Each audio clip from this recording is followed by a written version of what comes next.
On this debt ceiling vote, Congressman Gosar, you were a strong no. It's almost unconscionable that we continue to spend.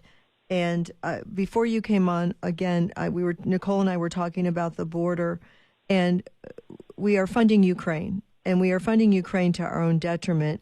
And what we have found out is that weapons that we have provided to Ukraine have now shown up on the Arizona-Mexico border. So we are essentially funding to provide weapons to a country who is then somehow getting them to the cartels, and the cartels are using them as they come in our country. Is that what country is this?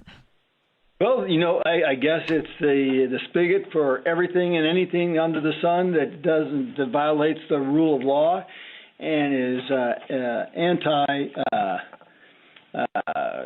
peace and tranquility and fairness. This isn't unusual, and I got to say that's why we stood up at the beginning of this year. We had the opportunity to change this place.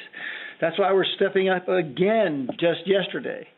To give you an example, it's like accountability. The 4.8, folks, we allocated $4.8 trillion for COVID, and yet we don't even have one disbursement record of where the money went. Wow.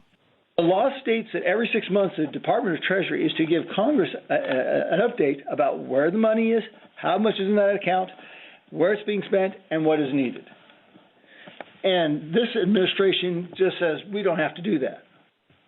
And furthermore, we continue to lie to the American public when we say that we cut $26 billion, because we didn't.